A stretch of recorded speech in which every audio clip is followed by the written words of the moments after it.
Welcome to Live Courageously podcast show number 24 of 2023. And I'm your host, John Duffy.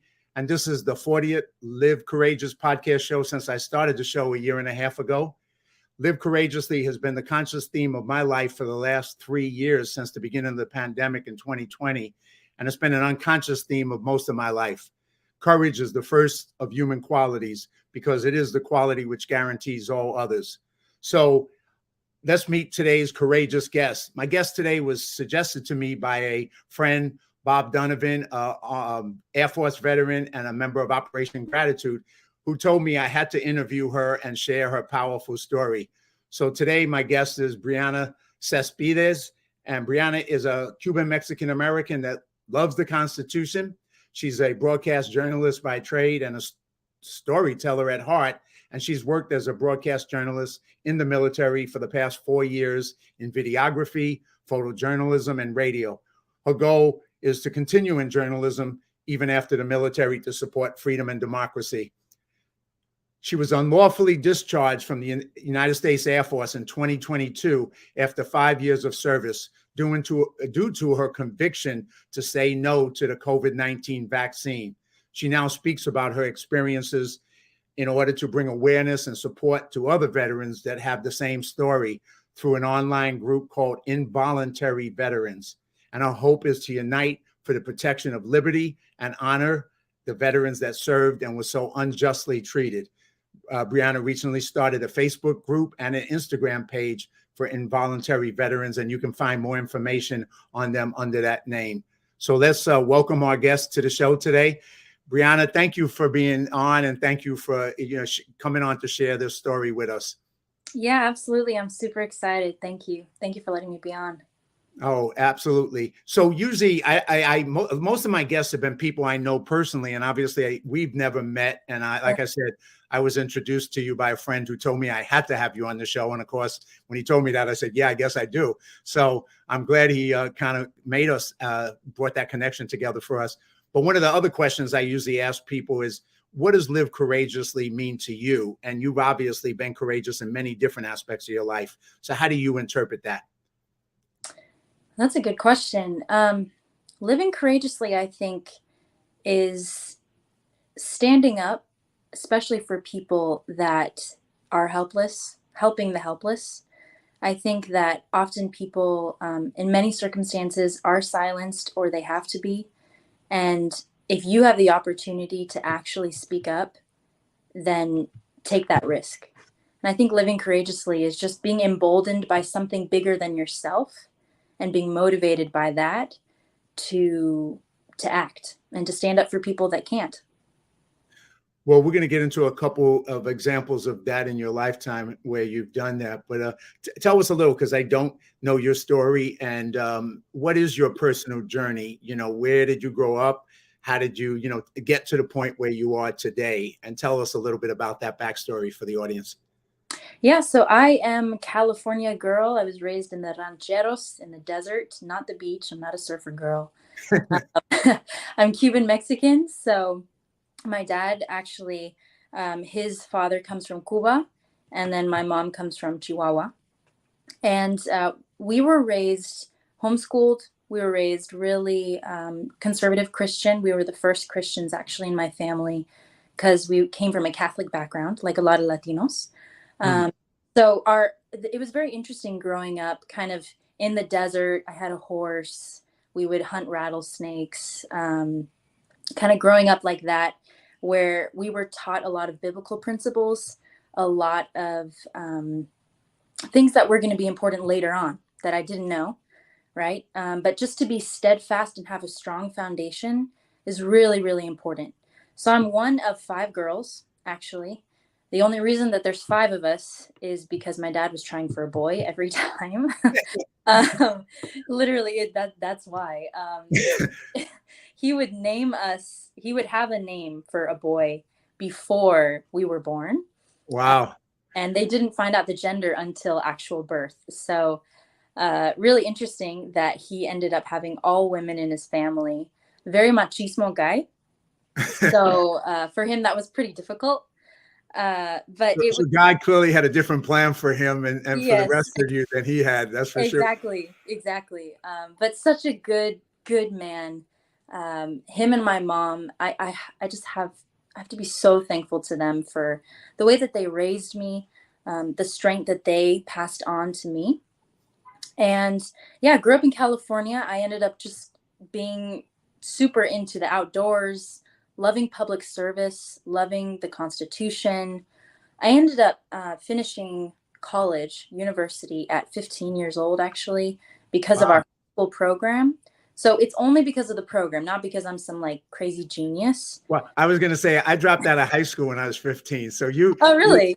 yes. So you took a different path than me. That's for sure. Yeah. I mean, to each their own, right? Yeah. But all of my sisters, like my youngest sister, she's 12. She just graduated from high school, not college, thankfully. High school, she got her diploma, right? So it's the program that my mom actually worked in California, completely legal, everything. We went through everything, and we were able to finish that young. So that kind of childhood is the one that I had. So I was already set to be able to help people.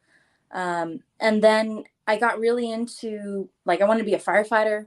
Then I wanted to be the military because I was like, oh, I could take a trade.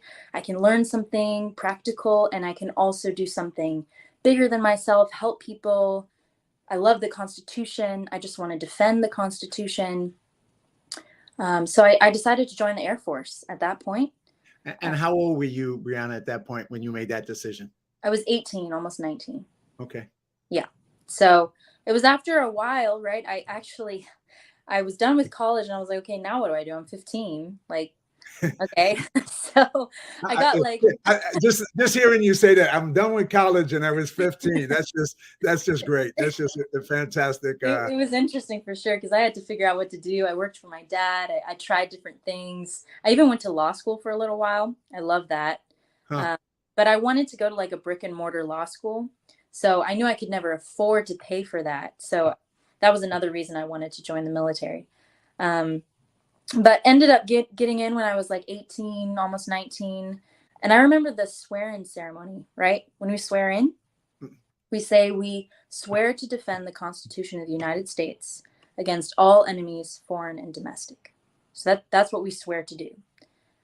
And actually, all U.S. citizens do as well. I was just at a naturalization ceremony in Pasadena like a month ago, and they also do that. So every citizen, whether you're born or naturalized, you are swearing to defend the Constitution.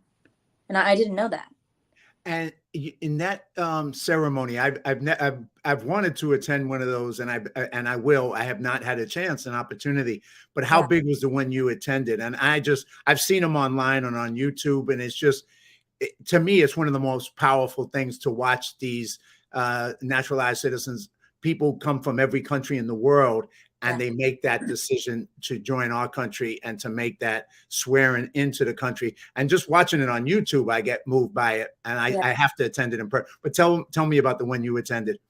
So it was all day, and they had like at least 3 groups that were cycling through. And when I say a group, I mean like 450, 500 people.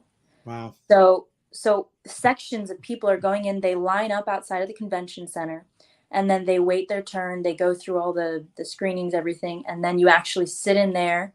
And then a judge and then a few elected officials are in the front. And the judge has everybody raise their hand and repeat after him when he actually does the swearing ceremony.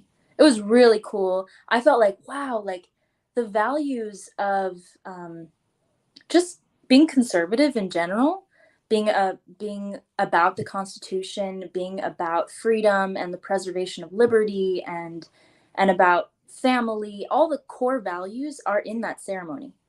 So it's just interesting because when you're fresh, right, fresh naturalized, you already technically have sworn to the very values of conservatism, which is interesting. Well, as both my parents were born in Ireland, so I'm a first generation American. Oh, so cool. they came through Ellis Island and then met in New York in the Bronx, where I was born. So I have that background as an immigrant families and then my dad joined the U.S. Army and fought in the Philippines. So, that commitment that they came here, just like other immigrants, to join this country. So it's a fascinating story. So, I mean, you experienced in watching that. I mean, I now that encourages me even more to make sure I attend one of these as soon as I can. Yeah, you got to go. I want to see it up close and personal. But yeah. So you're 18 and a half. You joined the Air Force. Why the Air Force? What was the Air Force as opposed to all the other branches that appealed to you? Yeah, well, interestingly enough, the Marines, because I had a degree, I was like, well, I could be an officer and I want to join the Marines. I want to go all the way, be one of the youngest Marine officers, go hoorah, do everything. And my dad, it was great. When I was in the training process to be a Marine officer, my dad told me, sweetie, please no, like, do not do that, because you were homeschooled, you were around women most of your life. And to go from that to go to the Marine Corps would be a lot. So I understood and I took his counsel because, he knew men more. He knew. So I took his counsel and then decided to join the Air Force. And actually, I was looking at officers still. I said, no, I want to be an officer. That makes sense. But then as I was talking to more people, I realized that an officer is like a manager. So they have a higher rank, a higher respect, right? Mm-hmm. But they manage. They do all the stuff I didn't want to do. Right. I wanted to be on the ground. I wanted to have a trade. So I chose broadcasting. I just did a voice audition, and I tried to get into the journalism side because I had an interest in politics and all that kind of stuff. So then I got it and I went forward with that. So it was awesome. Really cool career. I think your dad gave you some good counsel. I ended up doing some training videos for the U.S. Marine Corps, which is kind of what got me into doing veteran support stuff as a civilian. And cool. I went down to Pendleton, of course, and I went to Quantico, and we filmed the officers training program, OCS, in Quantico in summer and winter.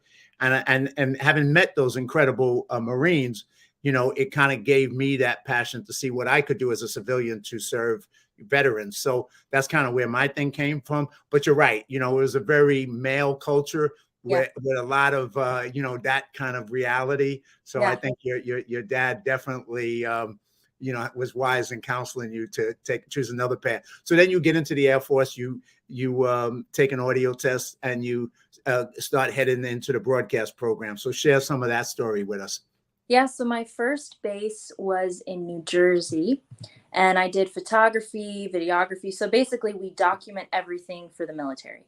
We document for historical reasons, for marketing reasons, for just making us look better, social media. We did all that. Really cool. I got to get to know every single career field, and I could just walk in and be like, hey, I'm PA, public affairs. What do you do? And I could interview anybody, a commander, anybody, right? Really cool job. I would definitely recommend it. And then I got stationed in Korea and in Belgium. And both of those stations, I was able to do radio broadcast, which was really fun, through Armed Forces Network. Good Morning Vietnam, if you know the movie. Oh, yeah. Oh, okay. Yeah. Well, yeah. So I always say that because I'm surprised you remember, it, because you obviously, it was made way before you were born, but well, yes.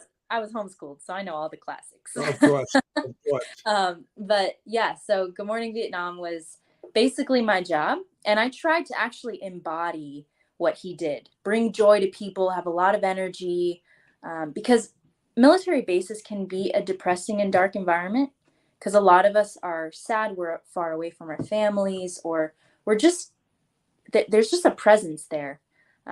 So I wanted to lighten it up. I called myself DJ Cubanita. I played reggaeton. DJ Cubanita, okay. Cubanita, yeah. So I picked all the Latino music that I was allowed to. I had to, they made me put some other stuff in there. So at this moment, I'm gonna play a little clip that yeah, go. Yeah, let's go with this, because this is perfect. So, which of the Latin countries are you from? Mexico. Viva Cuba Libre. 50% guarantee that you'll enjoy it. It's DJ Cubanita. Tequila.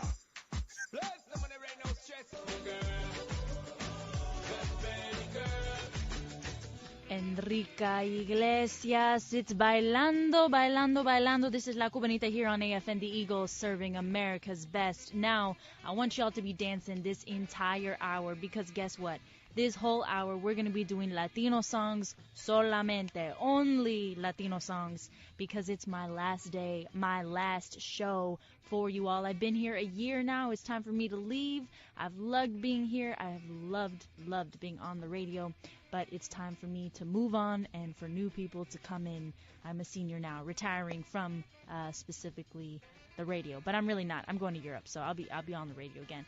But yeah, I'm looking forward to this hour. We're gonna have a lot of fun. I'm gonna be talking about Latino events, Latino clubs, everything kind of Latino. Also some USFK updates, like where you can go in Korea. And today is National Coffee Day, so we're gonna be talking about cafe, where and when and which ones are the best rated coffees, Latino coffees, because we understand coffee very well. So stick with me. I got it all here. This hour is going to be my last hour. Super fun. Here's Mi Gente by J Balvin. All right. Wow. Yeah, there brings me back. Dang. Yeah, that was pretty impressive. That you know, when I listened to it the first time, I was like, "This is great." You know, so you did that for a whole year in Korea at the time, correct? Yeah. Yep. That was a really fun time, for sure. Yeah, I was able to kind of be the peninsula host. So it actually went across the entire peninsula, and everybody could hear my voice. Even civilians, Korean civilians, they'd be like, "Oh, I know you," like, you know. So it was really fun. And how often were you on the radio when you were doing that in the Every day? So you did an hourly show, an hour show every day? 4-hour shows from 10 to 2. Wow. Those were my hours, and I was every single day. Wow, Yeah. you must have had a great time. Yeah, I mean, when I was outside of quarantine, I was on the radio, so that wasn't that it. And you know, you raised it. So coffee. I grew up in a Puerto Rican neighborhood, so Cafe Bustelo was the coffee in my neighborhood. You know, that's a Cuban coffee. Yes. Yeah, I know, but it was everybody drank Bustelo. Matter of fact, I still have some Bustelo right now in my apartment. But what was your favorite coffee? For me, I'm going through a series right now, so I haven't decided what I like the most. Cafe Bustelo is a little bit, it's too strong for me, to be honest. So I really Starbucks. No. I think it's way Starbucks. Starbucks is a disgrace. Okay. Oh, good. And the problem is they actually, when I got really mad about Starbucks, because before I was like, okay, they're big, they've made it, they've done good on marketing, like they even have cups. People want to go around the world and buy their cups, right? True. But when I got kind of mad about it was that sometimes they were the only option available, even overseas. So in Korea, in Europe, sometimes I would go to a gas station and it was Starbucks. Right. It was like the local whatever coffee. It was crazy to me. Anyway, I get happy about that. Yeah, so I just had to deviate into that because you raised it in yeah. So that was pretty cool. But so you know, you're doing this thing in Korea, and then from Korea you go to Belgium, right? So was Korea your first international service outside of the U.S.? Yes. Okay, and then you go to Belgium, and did you do a year in Belgium as well? I was there probably about 8 months before I got kicked out. Oh, okay. So, and then how long were you in the military, the total time? It was about 5 years. About 5 years. Yep. And, you know, and tell me, you know, besides doing this incredible fun show that you did to, you know, lift everybody up and share culture and music and all that cool stuff, you know, what did you learn in the military? What did you love best about being in the military?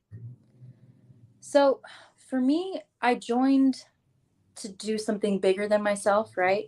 Kind of have that bond with people. And I learned a lot of team work and team environment stuff that I wasn't really aware of before, because a lot of what I did was individual. I did school individually. I did a lot by myself. So that was really, really cool to learn. Okay, this is how people from all over the world work. Because you get people that are trying to get their citizenship by being in the military. I had in Korea, I met another Cuban, and he was actually from Cuba, and he was trying to get his citizenship. Just so many varieties of people. You have a whole world located on a military base. So to me, that's really cool, and also it brings a lot of that strain that you have to learn. How do you communicate? How do you work as a team? So I liked that part a lot. I just learned a lot about life in the military. I also learned a lot of like the bureaucracy going on and what they're teaching in the military. Um, they're really pushing a lot of politics. I thought I could be outside of politics if I joined the military. Just okay, we'll take the orders from the president and then we just do it. But we shouldn't have to worry about what civilians worry about. But it's there and it's pushed on us a lot. And So, did you feel in the 5 years that you were in that it changed in that direction, or was it kind of always there when you got in and you just noticed it and it continued to exist that way to push into politics, or did it kind of like grow over time? What was your experience with that? so my a lot of the staff sergeants at the point that I had just got in, a lot of my NCOs were saying this military is nothing like what it used to be in my time. So it was Right. about 5 years. So maybe about 2010, 2011 is where it really started getting like political and like pushing a lot of these different things on us. So we were starting to get a little softer too. So I did talk to a lot of NCOs that were like, no, this military is not the same. Because I was expecting the old military, to be honest, going in. I kind of wanted more of a hoorah. I did join the Air Force too. I mean, that might have been a bad idea, but Well, yeah, there's a little less of a hoorah, and yes, that is true. Although, I attended. I was privileged and honored to attend a air show with the Blue Angels and the Thunderbirds, and both of those, one Navy, one is Air Force, right? And they put on a special air show, and we had dinner with all the pilots and the crew and everybody who puts that together, and meeting both the Navy and Air Force pilots. I mean, it was pretty impressive. I mean, that experience, that level of it, it was like the movie with Tom Cruise, but real, the real thing with the real people. No, those pilots, I've met them before. They're solid. They have yeah, that's another level. I was enlisted just on that level. I'm the body, and Sure. So yeah, there's many different levels to it for sure. So before, I want to kind of go into a little bit more, but tell me a little bit more, anything else about your experience in those years internationally. Let's talk about that a little bit. You're in Korea, you're in Belgium, you grew up in the Valley, I mean, the far Valley, not the desert valley, the real valley. So, and then you're in places like Korea, different culture, Belgium, different culture. What was that experience like for you? And you were homeschooled. And so now you're meeting people of every different variety and learning to understand them and appreciate their cultures. What was that experience like for you? It was really, really cool. I remember when I first arrived, I was picked up by a van from one of the NCOs, and he was taking me to the military base. And I remember being in Korea and looking out at the signs and the streets. I was like, whoa, I'm not in the United States of America. Like, whoa. It was so different. I mean, Eastern culture is very, very different.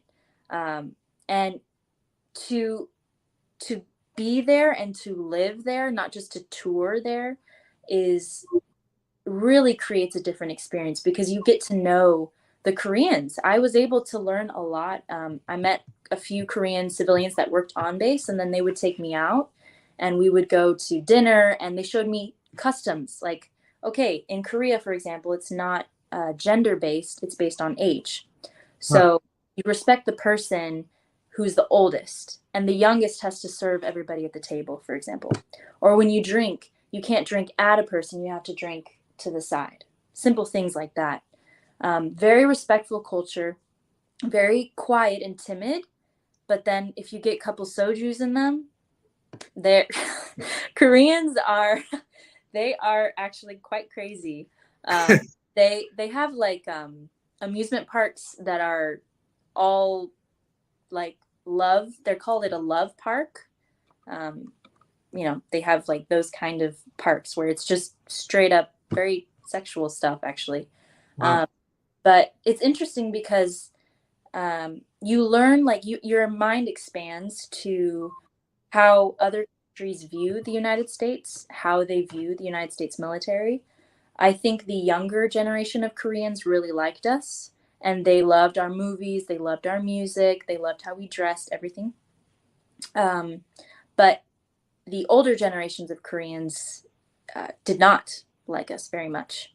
I remember going to Jeju Island, which is just south. It's beautiful, awesome place. But there's only one bar on that whole island that would accept Americans. All the other ones go like this, X with their hands, because they just didn't want Americans there because we caused too much ruckus. Very different culture, right? Very loud, very like just a little bit more like, here I am, while Koreans are more like, hey, it's about the community, not about you, So it wasn't like because of old stuff as much as it was just about that the Americans who came there, especially the military Americans, the culture was a little bit more aggressive and more loud and more what we are, boisterous, and that wasn't their culture. And so the older people didn't appreciate that, obviously. Well, it's culture, but it's also has to do with the military presence we have. Right. We have 15 U.S. military bases on South Korea, which is smaller than most of our states, right? So it's just interesting. I don't know what they think. I talked to a few of them, and you have very different opinions. I mean, there would be a protest on one gate of the base and on another, one for Trump and one against him. This was when Trump was.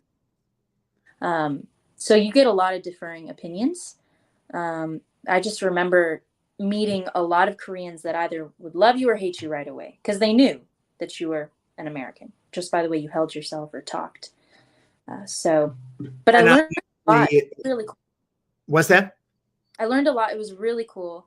Opened up my mind to a lot of things, and also just it was fun. It was a lot of fun when we could have fun, though. This was during COVID, so I was there October 2020 to October 2021. So I'm gonna kind of, because I want to come back to COVID and I want to come back to what happened to you, because that's really where I want to take you as well with our conversation.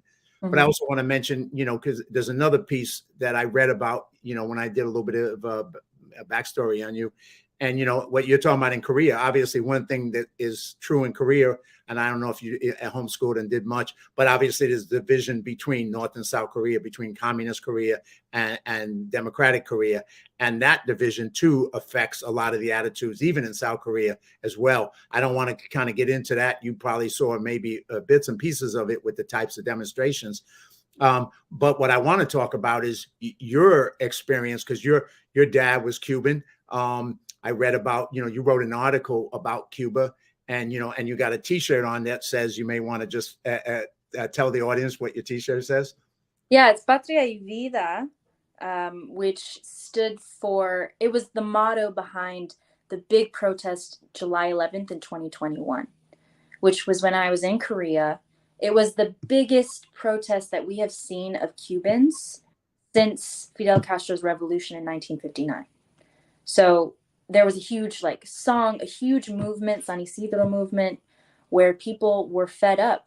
There was a quote from one of the Cubans, and they said, "We were so hungry, we ate our fear, and we just went out on the streets and protested." Because over there, they can't do that. There's tens of thousands of people in prison still because they were standing up there. So it was very impactful for me in Korea. All I wanted to do was fly over to Cuba, but I was in the military. I couldn't do that, right? But yeah, so I actually was able to host a party pretty much where I just got people together to support what was going on. And my mom actually hosted an actual rally and protest where she was, we kind of got together behind the Cuban people because we know how long, for example, my abuelos, they came in 1960. They came over here. And the way they speak about Cuba is such a mystery to me because they smile and want to cry at the same time when they talk about it. Mm. They talk about the old Cuba. They loved it. They loved the way they grew up. They loved the culture. They loved the people. And the Cuba now, they don't even want to go back. My abuelo says he will not go back. He doesn't want to see it. He doesn't want to believe that it is the way it is today. So I think that's another reason why I'm so passionate about not giving up too much freedom. Because if you give up, you can't take it back. Not easily, at least. So that's why, to tie it to COVID, I saw an overstepping of the government. I saw an overstepping of the way they controlled what we did, where we went, if we could enter a coffee shop, if we were to stay in our homes, if we could run outside. And that went too far. It just was too far. And we couldn't give it up. Otherwise, what else would we give up? They'll keep going. So, Very yeah. true.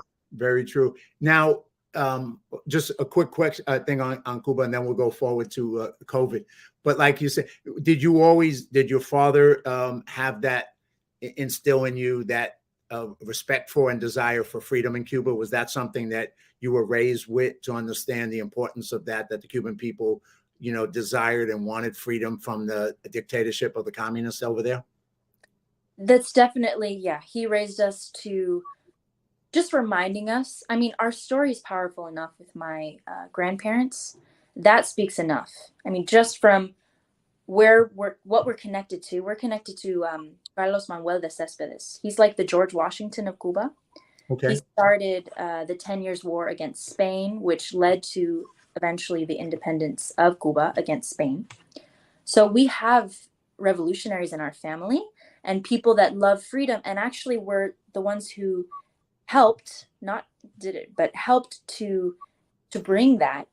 And then to see it taken away from us within 3 generations was really sad. So I think for us, it's a matter of, we don't want to lose that here too. That's very much how my dad raised us.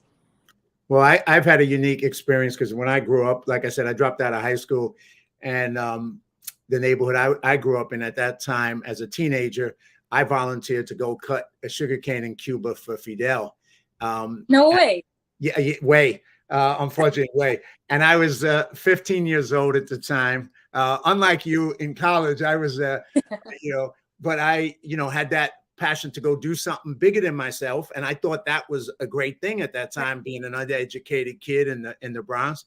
And I was too young, and they didn't allow me to go, which probably turned out to be a good thing later in life.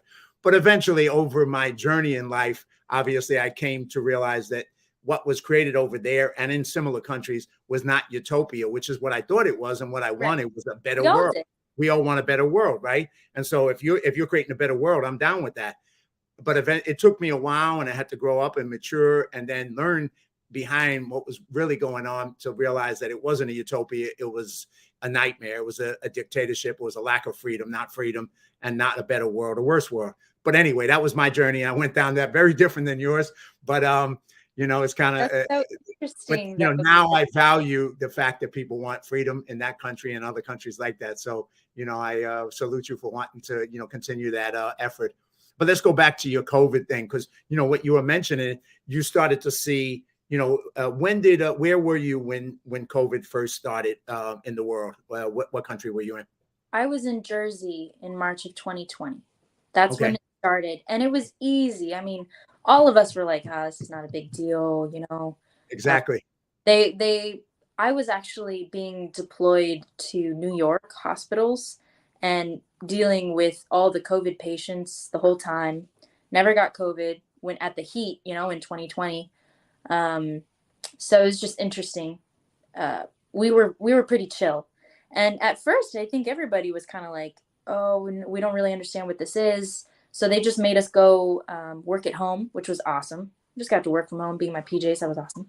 But after about, I don't know, 3, 4, 5 months, you're like, okay, can we stop now?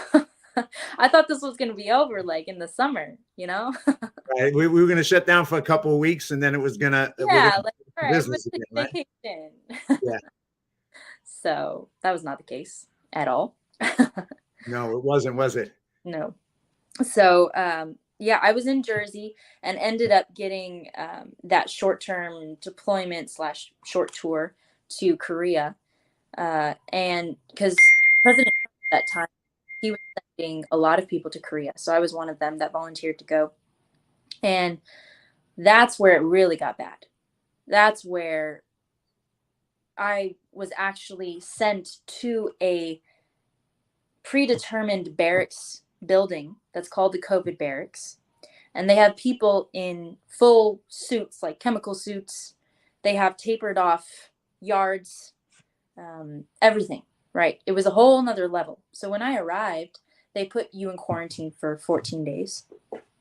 And I quarantined before as well. And you're there and you're like, wow, this is another level. You're in isolation.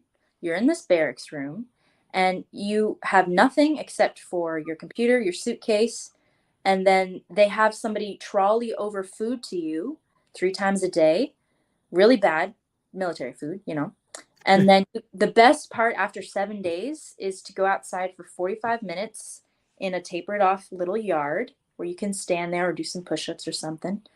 And that was my life in Korea and in Belgium over and over and over. So quarantine over the time in Korea and in Belgium, about a year and a half. Almost half a year I spent. 140 something days. And why were you quarantined?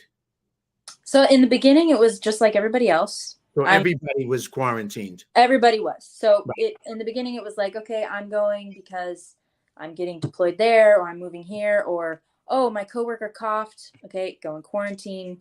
Or you were at, let's say, the gym and somebody later got COVID and you were in the gym at the same time as him. So they would just do it, whatever.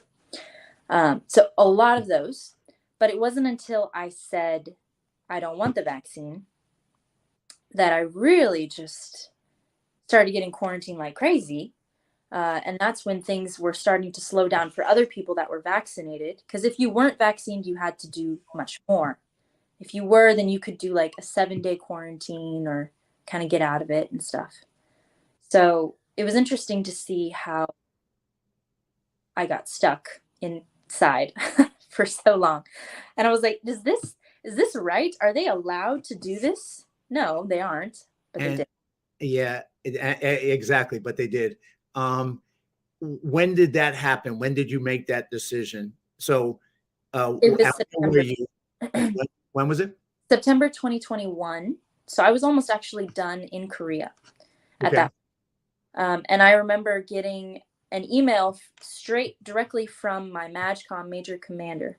Okay, so that guy is the top of the line for my MAGCOM major command, and he is not supposed to talk to you directly without your supervisor involved in some way. Okay. Especially by email. I received an email from him that said, if you do not get this vaccine within the next 7 days, you are going to face severe punishment, potential court-martial, severe repercussions, do not disobey a lawful order, things like that, right? So at that point, I was kind of on the edge about the vaccine and I didn't really want it, but I hadn't made any decision.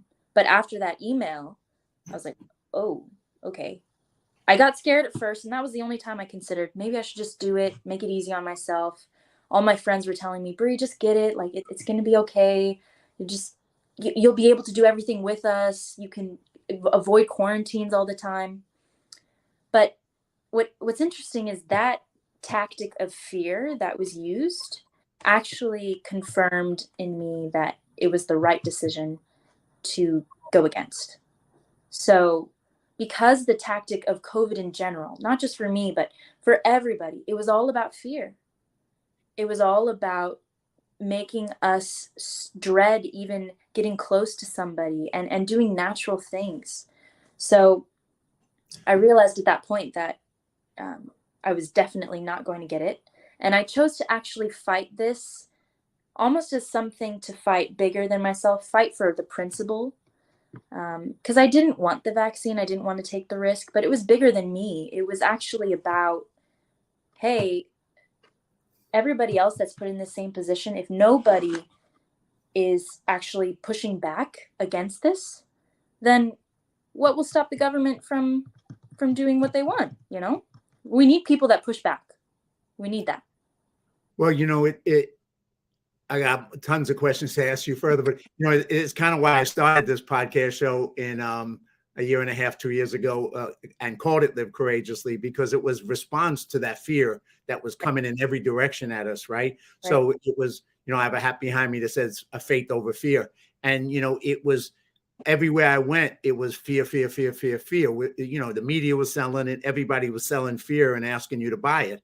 And the thing was, fear is the worst thing that you can ever have in your life, because fear warns you of danger, but fear should not paralyze you from taking risks or being brave. That's not what fear is. The purpose of fear, is a danger. Pay attention to it and then make a conscious decision as to what you do. So you made that. You made I'm assuming, right, that there wasn't a lot of people in your working with you at the time who made the same decision.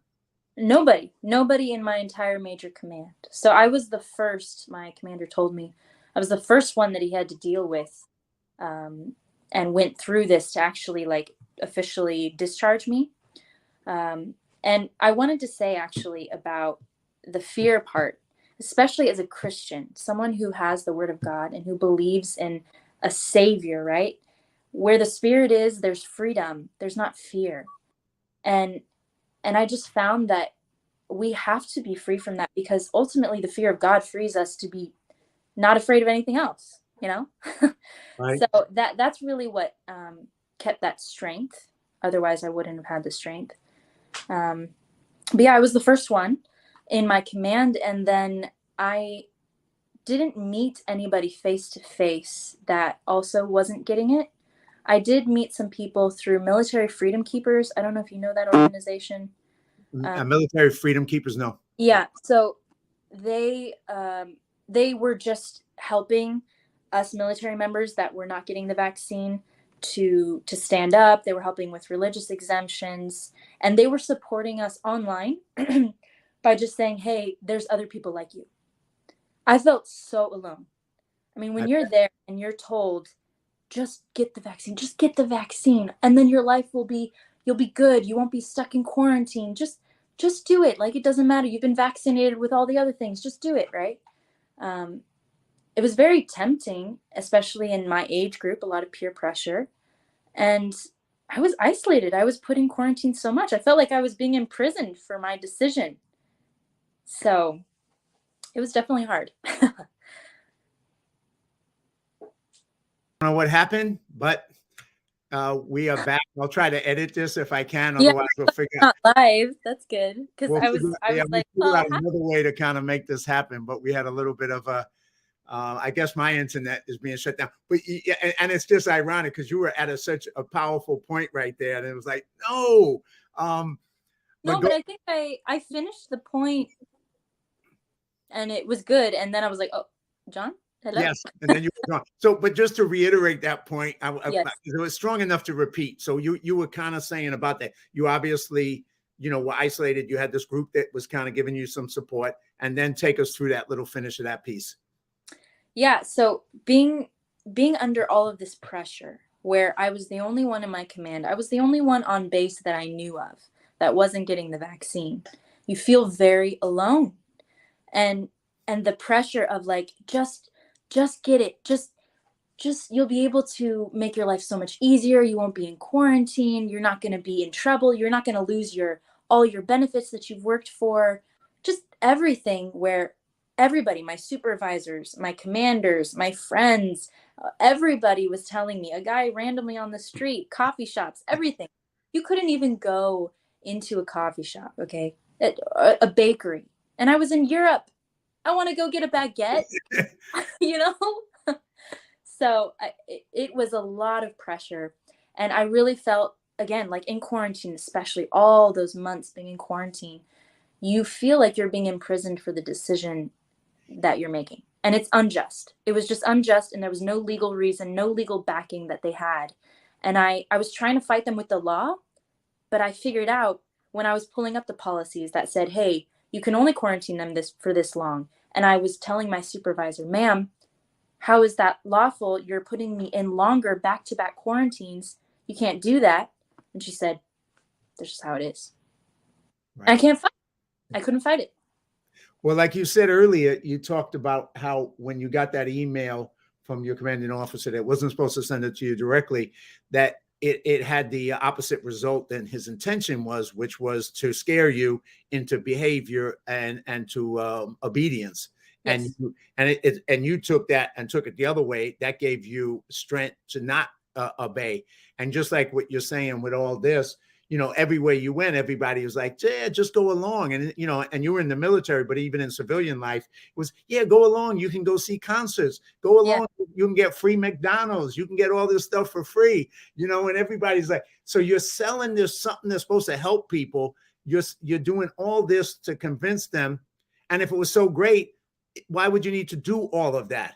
No, but you know, why would you have to use both things, strength and, you know, I mean, the stick and the carrot, all to try and force behavior when you supposedly have the greatest thing in the world? Everybody should be saying, give it to me, please. But they weren't. And what's interesting is that I remember when Fauci said, all you have to do to be immune from COVID is get the first shot, the second shot, the booster, and COVID. And then you'll be immune. What? Right. And then COVID. There's a YouTube video out right now by this comedian Dana Carver, and if you get a chance, take a look at it. But he makes so much fun of what you just said.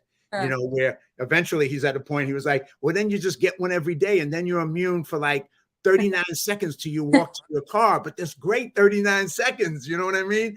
Yeah. And you're like, but they can make fun of it now. They couldn't do it before. They were afraid to do it before. They were afraid to make fun of this because they were afraid of being canceled. And but you had that courage and you stayed, like you said, and it was unfair. It wasn't proper what they did. And here's somebody you went in to serve, and you went to serve the country, to serve something bigger than yourself. And then you're treated this way, not even following their own policies and their own regulations. And they're violating everything that they've set up.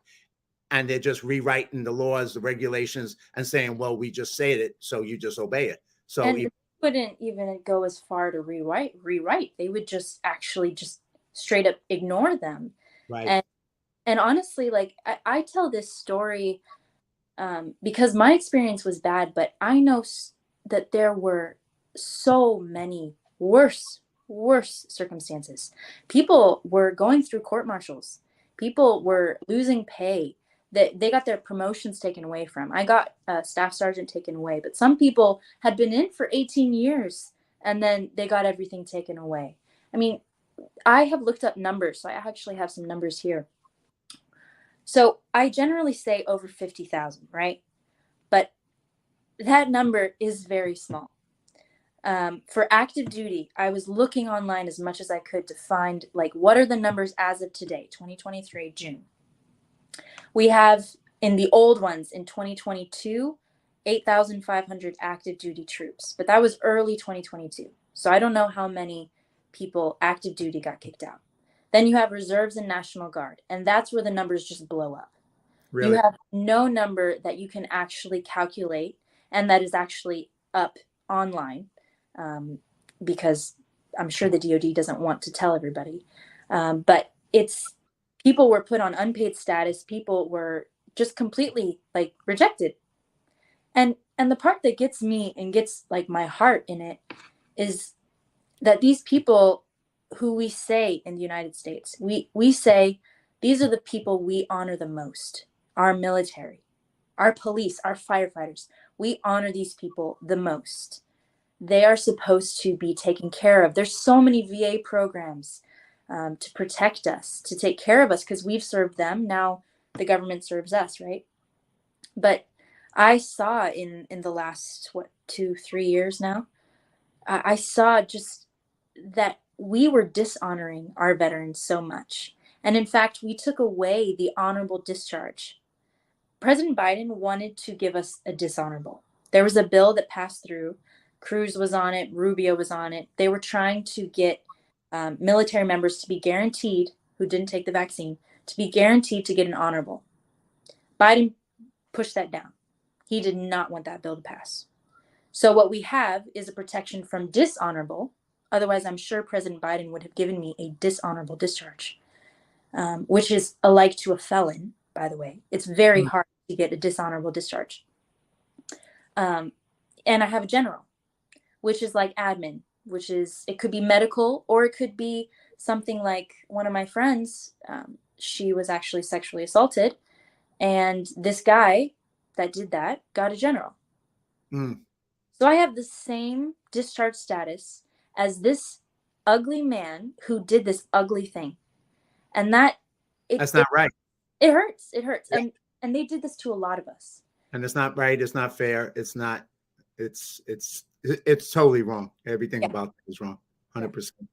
So and then eventually you got out, and I kind of want to take us, as we try and get to the finish of this, wrap up.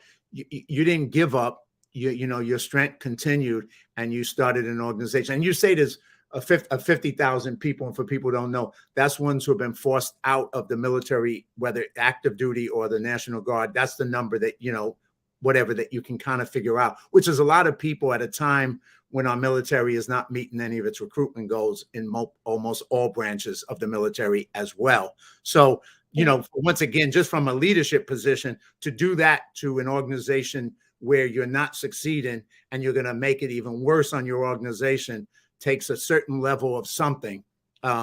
Obviously not the proper leadership that's required, in my opinion.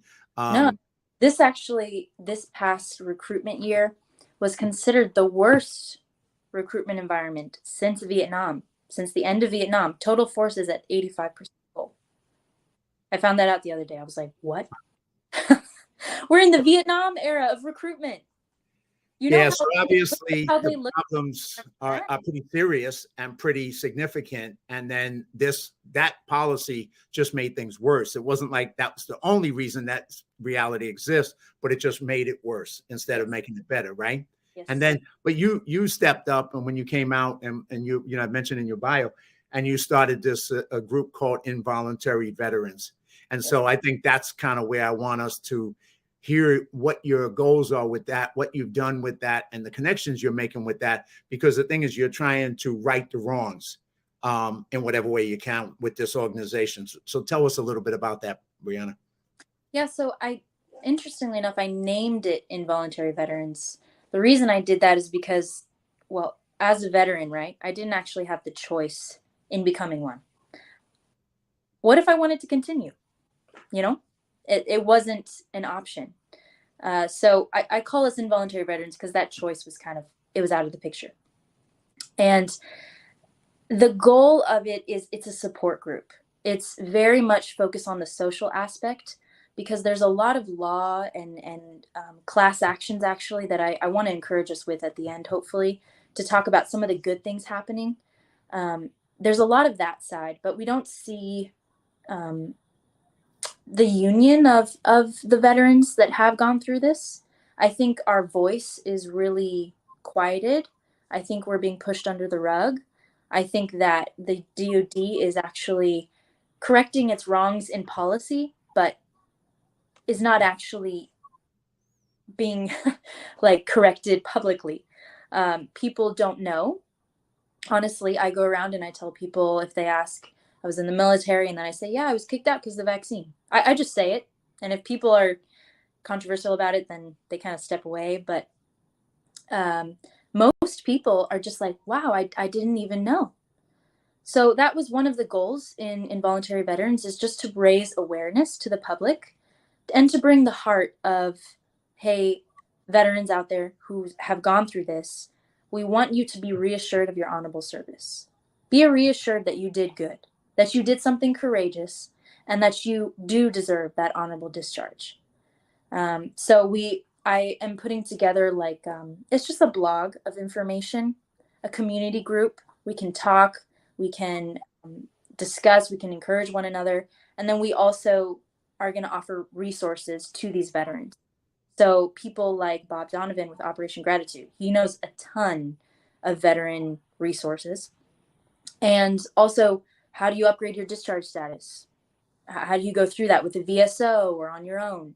So practical things, but also just trying to reassure you, make you like, okay, I did a good job. That's right.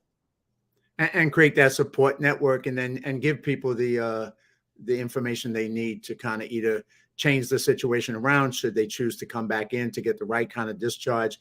And hopefully as things change in the future, that wrong will be righted, and yes. that error and whatever you want to call it will be corrected, and the lessons learned not to do it again, especially to the people who serve and love their country, to be able to be in the military, that to treat them like that. I mean, to treat anybody like that is wrong, but to treat, especially people who've made that commitment to service is another level of wrong, in my opinion.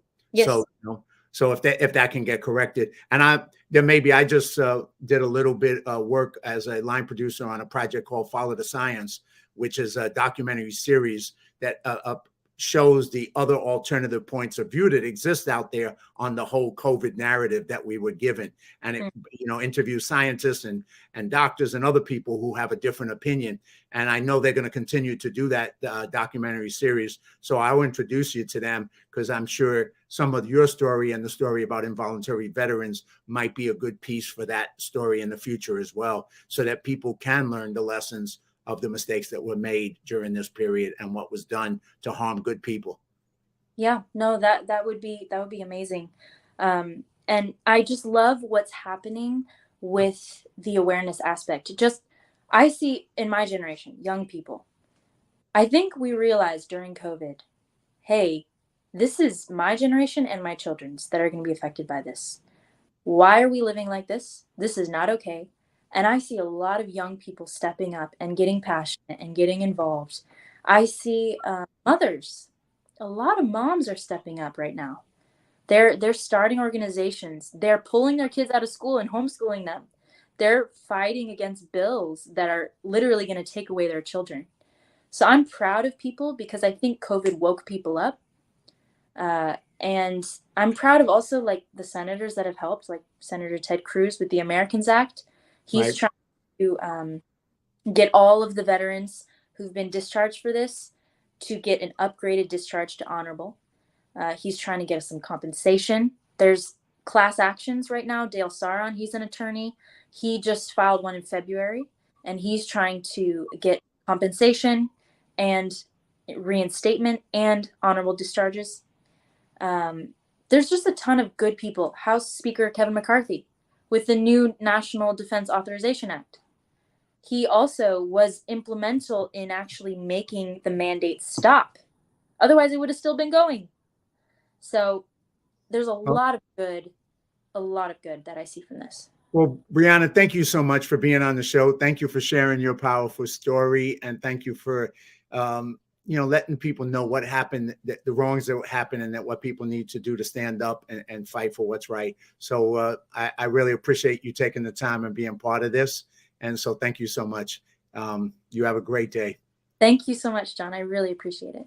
All right. Thank you. And everybody who's watched the show, you can check out Involuntary Veterans on Facebook and Instagram. And if you know any veterans or military people who've experienced anything similar to this, please connect them to that organization. And once again, thank you, Briana, for being strong and doing what you've done. Appreciate it. Thank you. Bye.